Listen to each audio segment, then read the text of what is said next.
Vamos voltar um pouco no tempo. Lembra de quando a gente precisava ir até uma locadora de vídeo, passear pelo corredor, olhando cartaz, para escolher entre aqueles grandes clássicos ou as últimas novidades? Bom, tem quem sinta muita saudade desse ritual. E tem quem ache que a era do streaming foi a melhor coisa que já aconteceu para os cinéfilos. Segundo um estudo de agosto, que foi elaborado pela Ancine, 59 plataformas de streaming operam hoje no Brasil. São centenas de milhares de filmes a poucos cliques de distância, sem nem precisar levantar do sofá. Mas esse aspecto, aparentemente positivo, coloca a gente numa experiência individualizada. O streaming valoriza o meu jeito de assistir, no meu tempo e no meu aparelho. Por causa dos algoritmos, a gente está na mão das empresas de streaming. No estudo da Ancine, a fatia de produções brasileiras nos maiores players chega a 6%. Eu não considero nem produções brasileiras, né? Porque, na verdade, são de propriedade de empresas estrangeiras. Mas será que é o fim da cultura de massa? As plataformas de conteúdo sob demanda revolucionaram o mundo do audiovisual. Só que a legislação ainda não está atualizada de maneira a proteger os interesses dos consumidores,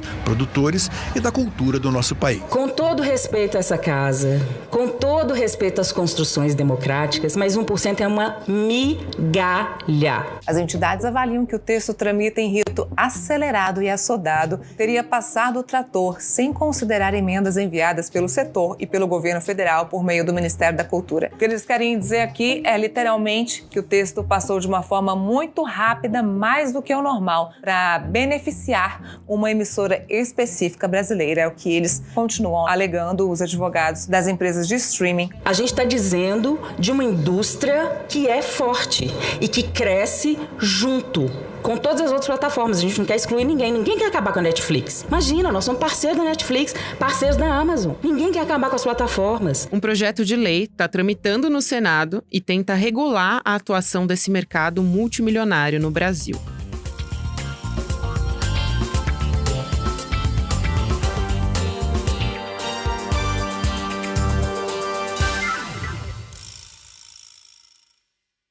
Segunda-feira, 11 de dezembro de 2023.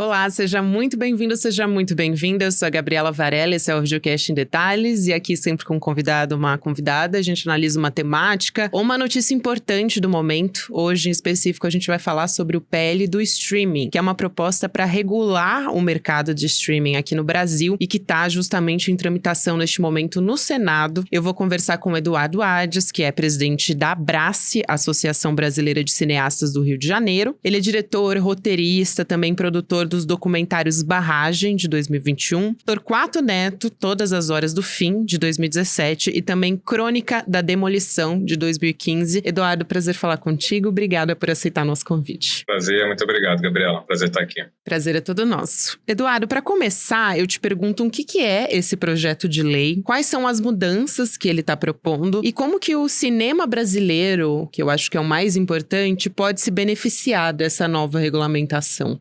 O streaming começou, é uma nova realidade, né, do nosso setor, do mercado audiovisual. Ele já está bastante forte, assim, na União Europeia eles já estão na segunda onda regulatória, né, então uma nova forma de consumo do audiovisual que transformou bastante a forma que as pessoas assistem, consomem filmes, séries e outros conteúdos audiovisuais. Então é um mercado que não foi regulado ainda, né, uma dessas novas tendências de mercado tecnológico que ainda não foi objeto de regulação no Brasil. Como eu disse, na União Europeia a gente já está na segunda onda regulatória, já fizeram a primeira onda regulatória, estão agora enfrentando as constantes novidades desse setor e o Brasil ainda não tem regulação nenhuma, né? Eles estão há mais de 10 anos no Brasil atuando, a Netflix especialmente, creio que ela foi a pioneira aqui no Brasil na exploração desse segmento de mercado e até o presente momento eles estão atuando de forma totalmente desregulada, né? Eles fazem de forma livre, sem nenhum tipo de contrapartida necessária ao desenvolvimento da nossa economia, da nossa cultura, da nossa indústria cinematográfica. Então, o PL do VOD, do streaming, ele vem para justamente inserir esse tipo de mercado na regulação do nosso setor audiovisual, como todos os outros segmentos de mercado do audiovisual são regulados, né? Então, a exibição em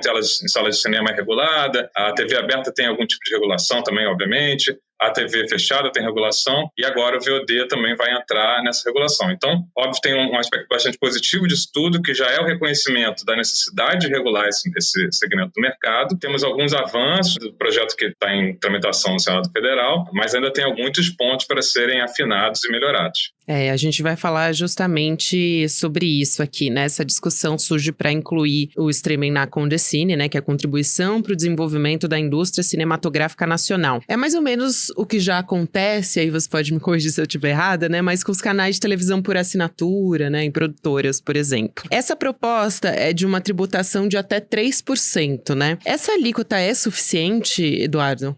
O projeto, na verdade, ele trata de vários pontos a respeito da regulação da operação desse serviço, né, de VOD no Brasil. A Condecine é uma CID, né, a contribuição para o desenvolvimento de um determinado setor econômico, então só os agentes econômicos desse setor contribuem, não é um novo imposto, né, exclusivo do audiovisual, então é isso. As produtoras pagam, todo filme que a gente faz, quando vai lançar num mercado diferente, vou lançar no cinema, eu pago um tanto. Vou lançar agora em TV paga, vou pagar mais um tanto. Agências de publicidade, né, produtores de publicidade pagam, canais por assinatura. Então, é uma contribuição que todo o setor paga. E essa contribuição, ela alimenta o Fundo Setorial do Audiovisual, que é onde a gente, por meio da Ancine, órgãos de fomento, é onde se fomenta a atividade cinematográfica e audiovisual no Brasil. Produzimos filmes e séries, né? Então, um ponto principal é que, justamente, as plataformas de streaming, de VOD, contribuam também para a Condecine, contribuam para o Fundo Setorial do Audiovisual. Mas não é só, né? Então tem uma discussão, já foi reconhecido que eles devem pagar, tem essa alíquota de 3% que foi aprovada no Senado, mas que a gente contesta, a gente acha esse valor muito baixo. Ela em si é muito baixa e tem uma série de deduções que ela praticamente se torna inexistente. Mais adiante a gente pode falar um pouco mais sobre isso. Outro aspecto importante dessa regulação diz respeito à presença do conteúdo brasileiro nos catálogos das plataformas, né? A gente tem no cinema, né, a medida mais antiga de proteção aos cinemas nacionais. Todo mundo tem essa lei, que é a lei de cota de tela, que estabelece que tantos dias por ano vai ter um filme do seu país disponível para você assistir. É uma maneira de você fazer frente à produção do cinema hegemônico de Hollywood, né, que vem com muito poderio econômico e não abre espaço para a própria manifestação cultural e o desenvolvimento da economia local. Então, existe a cota de tela do cinema no Brasil, desde 1937, se não me engano. Ela está agora em processo de renovação. Na TV a cabo foi feita também em 2011, 2012, a Lei 12.485, que regulou a TV a cabo e também estabeleceu uma cota de tela mínima, que era de 30 minutos por dia. E isso foi uma revolução no setor, porque pela primeira vez a gente tinha uma obrigatoriedade de ter conteúdo brasileiro independente com todos esses canais, né? Os canais de espaço qualificado, não todos, né? Mas são canais que transmitem filmes, séries, então esses canais deveriam apresentar esse tipo de programação independente brasileira. Quando essa lei foi criada, a gente saiu de um patamar de 500 séries por ano para 1.500. Então, assim, realmente foi um boom do setor, a Lei 12.485, e a gente espera que isso também aconteça agora no streaming. Então, a gente entra nesses catálogos dessas grandes plataformas e a gente quase não encontra produção brasileira. Quando a gente encontra algo que parece brasileiro, tem uma cara muito de ser brasileira, né? Tem atores brasileiros, se passa no nosso país, foi feito por uma equipe quase toda brasileira, mas está lá marcado como originals. Então, quer dizer, essa não é uma produção brasileira de fato. Apesar de contar as nossas histórias com a nossa equipe, com a nossa criatividade, com os nossos cenários, tudo, isso pertence a empresas estrangeiras, bilionárias, são grandes grupos econômicos estrangeiros que estão vindo aqui. A gente está extraindo todo o nosso potencial como mercado consumidor, que nós somos muito relevantes no mundo inteiro. Nós somos o segundo maior mercado de streaming no mundo. Então, eles extraem todo esse potencial e não fomentam a indústria local. Então, ainda extraem também nosso potencial criativo para gerar riqueza para essas empresas estrangeiras. Então, o que existe hoje, levantamento feito pela Ancine, o que existe hoje é mais ou menos 6% do conteúdo das plataformas é de conteúdo supostamente brasileiro, aí já incluído essa produção desses originals. Então, é uma quantidade muito irrelevante diante do nosso potencial produtivo e do catálogo que a gente tem disponível no Brasil. Então, esse é um aspecto muito importante. Digamos que tem 3 pilares muito importantes. Um é a da arrecadação da Condecine, o outro é o estabelecimento de uma cota de catálogo que realmente ofereça ao público brasileiro produtos brasileiros. É uma questão de soberania, assim. Por que a gente só não pode ter acesso aos produtos brasileiros no Brasil? E o terceiro aspecto diz respeito à propriedade patrimonial dessas produções, né? A gente não está produzindo riqueza para os estrangeiros, a gente tem que produzir riqueza para o Brasil. Isso é muito importante, né? E outro aspecto que se fala muito, né, é porque porque na plataforma de streaming você tem uma quantidade infinita, né? E, enfim, tem que garantir um mínimo de qualidade para uma produção em uma escala tão grande. Agora, essa obrigação, né, de aumentar essa porcentagem de produções aqui do Brasil, como você disse, é uma boa notícia para os cineastas brasileiros, enfim, para o setor, né? Fomentar esse setor como um todo, né, Eduardo? Exato, sim, total. Isso é muito importante a gente ter. Mas, assim, as cotas que estão sendo discutidas tanto no Senado quanto na Câmara, elas ainda não atendem a nossa expectativa. No Senado Federal, a cota que está estabelecida é de 5%, do qual 2,5% só são independentes. Então, nesses outros 2,5%, pode ter, inclusive, um original estrangeiro, que parece brasileiro, mas não é. Então, 2,5%, assim, é uma quantidade de 200 filmes, vai dar 5 filmes, é uma coisa muito baixa, né? Assim, 200 filmes disponíveis no catálogo, você vai ter 5 brasileiros, é realmente uma coisa que... Não, é surreal, é. E na Câmara a gente tem uma proporção um pouco melhor, que é de 10% de cota, mais 5 só que seriam independentes, que ainda a gente considera baixo. A gente defende que a cota deveria ser de 20% de produção brasileira, das quais 10% garantidamente independentes. E a gente tem um estudo que a gente faz em breve à frente da indústria independente do audiovisual brasileiro, a gente fez um estudo, a gente percebe que o nosso potencial produtivo do país é forte o suficiente para atender essa demanda, que a gente espera ser criada com a abertura dessa cota de catálogos. E a gente está falando de empresas, né, essas plataformas que têm um faturamento bilionário, né, e essas empresas, elas também não costumam divulgar esses números específicos do Brasil. A Netflix, por exemplo, fatura mais de $1 bilhão a cada trimestre na América Latina, que a gente consegue ter um recorte um pouco melhor, vamos dizer assim, né? É o equivalente a 5 bilhões de reais. Por que com esse dinheiro todo, essa discussão sobre a regulamentação ou não dessas empresas, enfim, demorou tanto tempo para ganhar um corpo de fato no Congresso, pra gente ter uma regulamentação sobre isso? Começou a discutir isso mais ou menos em 2016, foi uma discussão difícil. Naquele momento existia ainda muita indefinição a respeito de qual seria o formato dessa regulação. O formato clássico do recolhimento da Condecine, por exemplo, é feito a partir do título. Então, cada filme paga a sua Condecine. E estava sendo aventada essa possibilidade de, nas plataformas de streaming, seguir por esse caminho também. Então, teve um debate muito intenso a respeito de como isso funcionaria, porque é isso, essas plataformas elas trabalham num regime de abundância, né, e não de escassez. Elas podem oferecer uma quantidade gigante de títulos para o consumidor, e se você começa a tributar por título, eles vão tirar esses títulos do catálogo para, assim, ninguém está assistindo, então também acaba interessando menos ao consumidor. Pô, mas eu quero também ter direito a ver o filme que é pouco assistido, né? Que é ao contrário da TV, né? A TV tem uma grade fixa, ela cabe tantos títulos por dia, é bem calculável quanto que vai custar aquilo, né? Então a gente passou por um outro modelo de tributação que é baseado no faturamento, e aí foi sendo construído isso. Tivemos esse período terrível de 4 anos, teve um momento já de desregulação no governo Temer, né? A gente já começou a sentir ali esse processo de desregulação do nosso setor naquele momento. A cota de tela de cinema começou a parar de ser renovada já ali no Temer, e depois veio o governo Bolsonaro, então não havia espaço realmente legislativo, ambiente político, para avançar nessa discussão sobre regulação. Aí agora, com a entrada desse novo governo Lula, a gente entendeu que era o momento. O Congresso também, na verdade, o Congresso tem imprimido um ritmo muito acelerado para essas discussões. A gente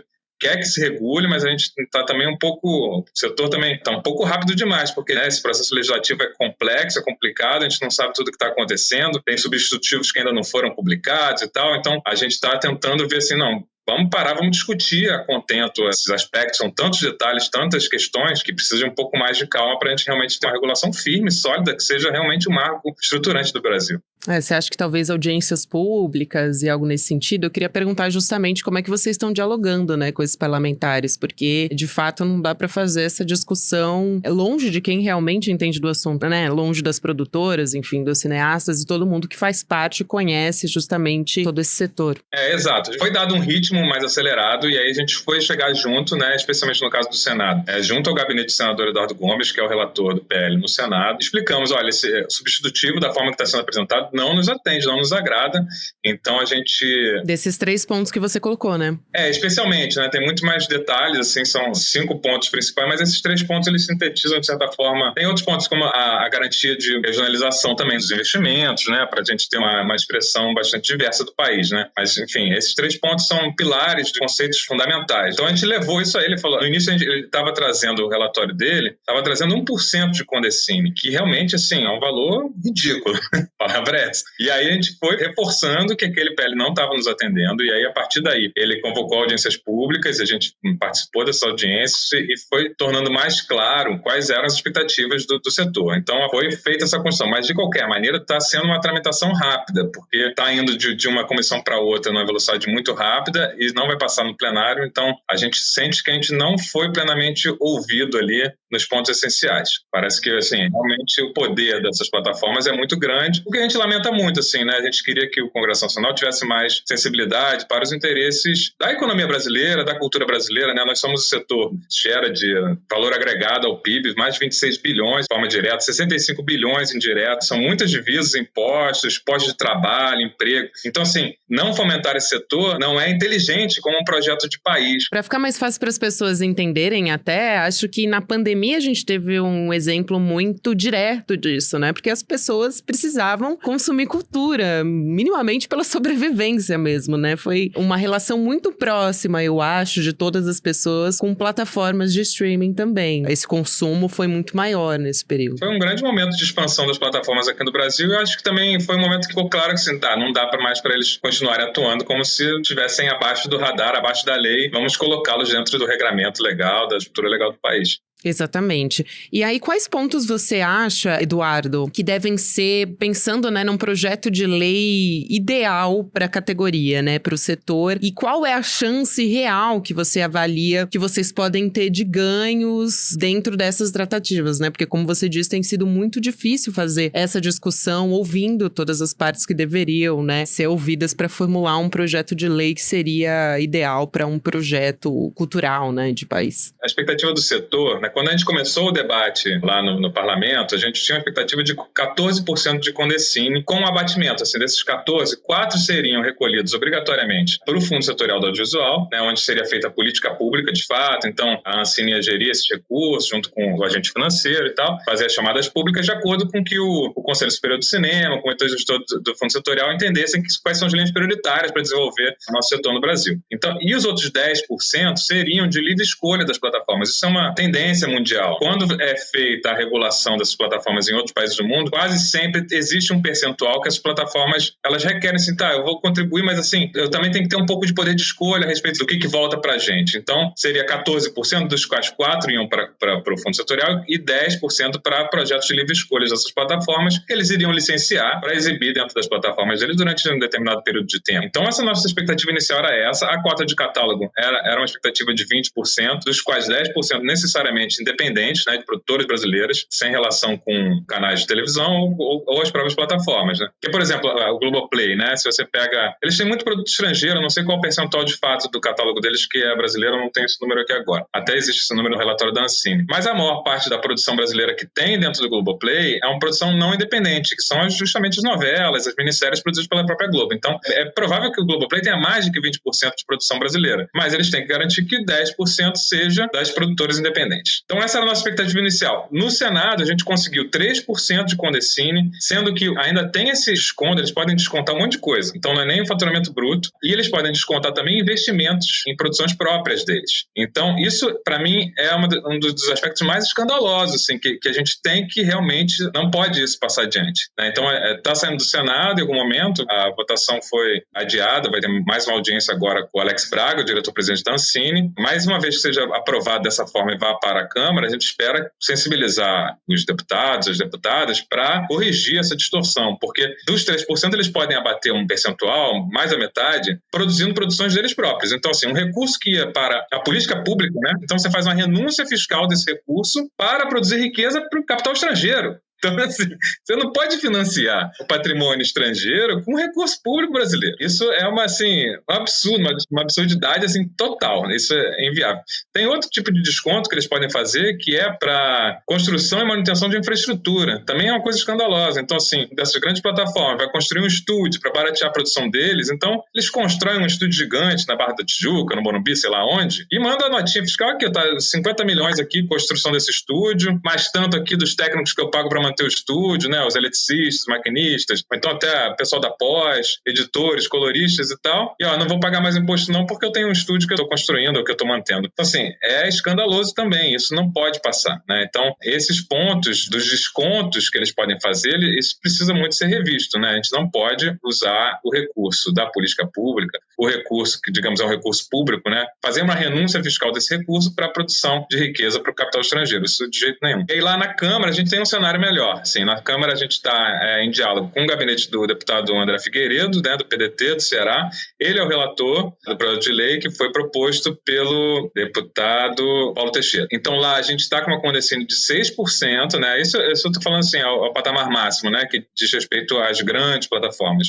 Tanto no Senado quanto na Câmara isso é escalonado de acordo com o faturamento das plataformas. Então, para essas grandes plataformas seriam 6% de Condecine, uma realidade melhor. E para as plataformas menores, a alíquota também é menor. Então, ela é mais suave para as plataformas pequenas, que tem que ser fomentadas. Tem plataformas brasileiras que a gente tem que estimular que elas existam. E é mais incisivo a respeito das grandes plataformas, que acabam tendo um papel hegemônico no mercado. Então, ajuda também a corrigir um pouco das assimetrias. Além disso, a cota de catálogo lá está de 10%, sendo 5% brasileiro. A gente quer expandir isso um pouco. A gente quer expandir tanto as alíquotas de Condecine quanto a presença do catálogo. A presença do catálogo é essencial. Realmente você tem que oferecer ao público brasileiro, o público tem direito de assistir às produções brasileiras. É quando a gente também começa a criar uma relação, né, do público brasileiro com a própria produção audiovisual, né? Então, assim, a gente está num momento muito positivo para isso, né? O cinema brasileiro já teve uma recepção muito negativa por parte do público, né, nos anos 90, falar, é só sacanagem, é só palavrão, é só sexo. Ou então falava assim, o som é ruim, os roteiros são ruins. Então, assim, tinha essa impressão muito negativa do cinema brasileiro que, assim, eu particularmente discordo totalmente. Quando você vai assistir, inclusive o filme a produção dessa época dos anos 90 é uma produção muito rica, muito interessante, muito forte. Mas, enfim, existia essa percepção social negativa. O senso comum. O senso comum era esse, né? Mas, assim, é um senso comum baseado no quê? Do que as pessoas não veem, né? Porque quando as pessoas não veem, elas começam a ter preconceitos. Quando você começa a ter contato com a produção, você começa a ter uma noção mais nuançada, né? Assim como, por exemplo, assim, as pessoas gostam muito do cinema argentino, né? Falam assim, o cinema argentino dá de 1000 no cinema brasileiro. Mas a pessoa viu quantos filmes argentinos? Ela viu um ou dois, um no ano, outro no ano passado, quantos filmes ela de fato... Então, assim, são os grandes filmes argentinos que conseguem chegar aqui e acessar o público e causam uma grande impressão, né? Então, assim, o cinema argentino é realmente muito forte, muito bom, é incrível, mas é isso, as pessoas têm a noção do cinema argentino a partir de 1 filme, 2 filmes, 3 filmes. E o cinema brasileiro, a gente produz 200 filmes por ano, a gente não pode falar que o cinema brasileiro é ruim baseado em um filme que a gente viu e não gostou. Então, mas assim, mudou a percepção de todo modo, né? A gente tem hoje um momento que as pessoas adoram assistir essas séries estrangeiras feitas por equipes brasileiras, elas são muito elogiadas em todas essas plataformas, na Amazon, na Globoplay. No Globoplay é a produção brasileira mesmo, que é da Globo. Na Netflix, então esses filmes são muito apreciados, as comédias têm muito sucesso, o gênero policial é muito apreciado no Brasil também. Então, os documentários, né, o público que gosta de documentário prefere o documentário brasileiro, se testado em pesquisas, então a gente tem um momento muito bom, assim, o público realmente consome produção audiovisual brasileira. Então, eu acho que a regulação é para garantir que o público tenha acesso a isso que ele também quer. Ele já manifestou que quer, que aprecia, que gosta. E essa proposta do Senado, né, o PL do Senado, ele tá mais encaminhado, né, vamos dizer assim, a respeito da tramitação. Tem alguma proposta ou alguma intenção, pelo menos um diálogo com os parlamentares nesse sentido para unificar os dois projetos, ou enfim, porque eles estão correndo de forma paralela, né, cada um ali no seu ritmo. Isso acontece muito, inclusive, no nosso Congresso, e as propostas muitas vezes completamente diferentes, né? Sim, a estrutura delas é bem diferente, assim, a própria estrutura dos projetos dos PL, dos projetos de lei, são redigidas de forma diferente, e as definições, né, a atribuição dessas alíquotas, desses percentuais também é diferente. O processo legislativo está bem confuso, sim, a gente está sempre correndo atrás de entender o que acontece, né? Muita coisa não está escrita, de fato, nos regimentos internos do Senado, da Câmara. É provável que quando uma delas seja aprovada, seja remetida para outra Câmara, né? Porque necessariamente isso acontece, né? O nosso regime bicameral. Então, digamos, se o PL do Senado é aprovado primeiro, ele vai ser remetido para a Câmara e aí, muito provavelmente, o presidente da Câmara, né, o Lira, ele vai mandar apensar o projeto do Senado ao projeto da Câmara. E aí vai caber ao relator do projeto da Câmara, que no caso é o deputado André Figueiredo, decidir. Eu quero, então, botar esse em cima do Senado, já que já está aprovado lá, boto esse por cima e incorporo as alterações que a gente julga pertinentes, porque isso vai facilitar o processo legislativo na hora que voltar para o Senado. Se a gente, né, toda vez que muda alguma coisa, a outra casa que foi a propositora tem que revisar e falar, não, beleza, o que vocês mudaram tá tudo certo. Ou então, não, vamos desfazer o que vocês mudaram. Então, é uma escolha política que os deputados, senadores vão ter que fazer, a gente vai ter que participar também disso, entender estrategicamente o que é melhor pra gente. Então, tem essa possibilidade. De todo modo, é bem provável que sejam apensados, né, que sejam reunidos, e aí essa casa que vai reunir, ela vai decidir se bota o que veio de fora em cima ou se não, vou continuar com o meu, que eu acho que tá melhor, mais correto dentro do que eu tô entendendo. Tem um aspecto que eu acho importante pra gente falar rapidinho nesses minutos finais, Eduardo, que é as redes sociais, né? Como que tá mirando esse projeto de lei as redes sociais, né? Tem para que elas tenham monetização também de vídeos, Facebook, Instagram, TikTok, YouTube, enfim. Quais são as regulamentações que têm sido discutidas para essas redes sociais dentro do projeto de lei? Isso é um ponto que, nesse caso, o projeto de lei do Senado está melhor do que o projeto de lei da Câmara. No Senado, as plataformas de compartilhamento de vídeo, cada um usa uma definição diferente, né? Mas são plataformas de conteúdo submetido pelo usuário, né? Não são plataformas que o conteúdo é oferecido pela própria plataforma. Então, no caso dessas plataformas, obviamente não tem uma atribuição de cota de conteúdo, né? É impossível estabelecer isso. Mesmo assim, a gente entende que é pertinente o recolhimento da Condecine pelo faturamento dessas plataformas. Elas fazem parte do ecossistema do audiovisual, da difusão do conteúdo audiovisual, são uma das principais meios de circulação de audiovisual, talvez mais, as pessoas vejam mais YouTube do que Netflix e HBO, né? Então, elas precisam estar inseridas dentro dessa regulação no que diz respeito ao recolhimento da Condecine. No Senado está previsto, na Câmara ainda não está, então a gente fica trabalhando dos dois lados. Um lado que está ruim de um lado a gente tenta melhorar, depois pega do outro, coisas de um a gente joga para o outro, a gente fica fazendo um trabalho nos gabinetes lá, falando assim, olha, bota isso, é importante e tal. Eduardo, quero muito te agradecer aqui por ter topado, né, vir explicar mais, porque eu acho muito importante a gente colocar esse assunto na roda, né, porque, enfim, é importante que a gente fomente a cultura brasileira, né, projetos independentes, isso tá em discussão e acho que as pessoas muitas vezes não fazem ideia, né, do que é essa grande linha fina que a gente tá discutindo aqui. E também, enfim, a cobertura, né, da imprensa de maneira geral, acho que a gente não tá indo muito a fundo nesse sentido. Então, muito importante que a gente tenha essa conversa aqui. O Eduardo Adges é presidente da Abrace, Associação Brasileira de Cineastas do Rio de Janeiro, diretor, roteirista e produtor. Muito obrigada, foi um prazer te receber aqui, Eduardo. Seja sempre muito bem-vindo. Valeu, obrigado, Gabriela. Até uma próxima, até mais. O Videocast em Detalhes fica por aqui. Próximo episódio vai ao ar às 10h30 da manhã, ao vivo no YouTube, por onde você acompanha toda a nossa programação aqui no ICL Notícias. E como eu tenho adiantado para vocês, aqui é o 17 de dezembro, um domingo, 8 horas da noite, o Eduardo Moreira vai conversar com o Eduardo Marinho, com o filósofo das ruas,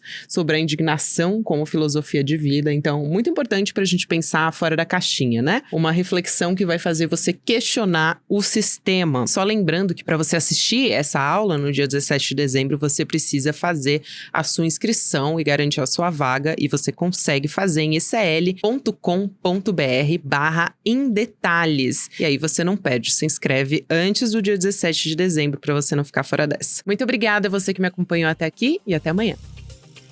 Eu, Gabriela Varela, faço a apresentação e a coordenação do Videocast em Detalhes. O roteiro é feito por mim e pela Ana Carolina Navarro. A direção técnica de gravação é de Guilherme Bessa, Bianca Pasquim e Caio Marinato. A coordenação de transmissão é de Malu Pessoa, Leonardo Salles e Giovanni Nino. A operação de áudio é de Igor Santana e Denis Williams. A direção de imagem do Gabriel Vento.